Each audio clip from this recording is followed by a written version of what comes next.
Good morning. Well, this is the end of the second week of January, and for those of us who are Dallas Cowboy fans, it is the day after the Dallas Cowboys' annual first round exit from the playoffs. It was a tough night last night, a tough game, a lot of disappointment. Now, candidly, for those of us who are fans, not much is going to change. We're going to listen to some good-natured or maybe not so good-natured ribbing from friends and colleagues, and then we're going to move on. Life's not going to be affected by what happened yesterday. But for those who played the game, it was a big deal. Today, people are going to lose their jobs. Others are going to be demoted or traded. The trajectory of lives is going to be altered from this point forward because of what happened last night. I think one of the reasons that sports resonates with so many people is it's a microcosm of life. Certainly, we're not on the gridiron playing football, but we all go out to our own respective fields of play, at our jobs, in our families, in our neighborhoods, in our churches, right? And we play the game. We make good decisions, we make bad decisions. We take good actions, we take bad actions. And there are wins, there are losses. There are seasons of elation. There are seasons of disappointment and despair. And you may be in one of those right now. You may have lost a job. You might have lost a loved one. You might have lost a friend or lost a relationship. You may feel lost in depression, despair. So I was wondering, after the game last night, what does the Bible really have to say about this idea of disappointment and despair? I was taken to the book of Isaiah. As many of you know, Isaiah is a book of prophecy in the Old Testament. It's one of the longest books in the Bible, 66 chapters long. One commentator, David Guzik, says it can be divided into three parts. The first part is condemnation. And that's the first 35 chapters.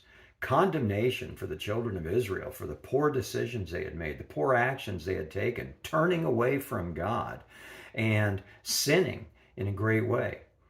The next few chapters, 36 to 39, are a period of consequences. It's when God begins to take away the status that they had as the children of God and their independence and their care by Him. It's a period of consequence. And then, beginning in chapter 40, there's a long section, 27 chapters long, of comfort. It's interesting that that book really mirrors what happened last night and what happens in our lives. First, there's a period of condemnation. Everybody stands up and tells you everything you did wrong and why you should have made different decisions and taken separate actions and why you're just not such a good person anymore. And then, unfortunately, there are consequences that have to be paid. Sometimes we experience divorce. Sometimes we experience death. Sometimes we experience prison. There are consequences for the decisions and the actions that we make. But what God promises us is that there is a time of comfort that will follow. In fact, when you get to Isaiah chapter 40, it's one of the most beautiful chapters in the entire Bible. It's very long. We're not going to read all of it. But it begins in verse 1 and 2 with these words, "Comfort. Comfort my people, says your God. Speak tenderly to Jerusalem and proclaim to her that her hard service has been completed, her sin has been paid for, and that she has received from the Lord's hand double for all her sins." God promises there will be a time when there will be relief from this condemnation, from these consequences. But how is that going to happen? How will we know that time has come?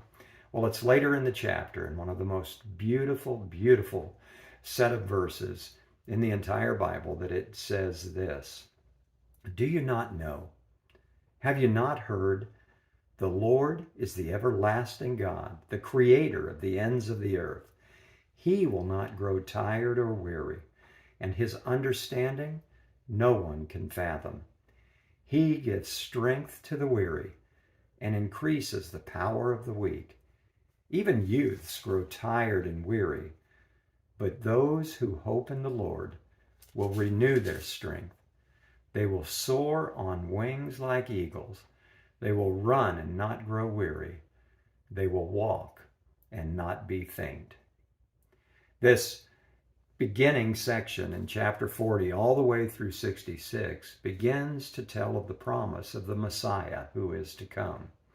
That God's comfort may not be here today in this difficult season of disappointment and despair, but it is coming. He will renew strength. He will renew the ability to overcome for those who place their hope in the Lord. David talked about this a little bit in Psalm 20, verse 7. He said, though some trust in chariots, some trust in horses, but we trust in the name of the Lord our God. They collapse and fall, but we rise and stand upright. Certainly, yesterday's game is over. Another season will start next year. Hope will spring eternal, and who knows how it will end. But in your life, the same is true. This season of despair and difficulty will come to an end. God promises you He will strengthen you. He will allow you to run and not grow weary, to soar with eagles, if you place your hope, your trust in Him. May this be the beginning of a season of comfort for you. Have a great week.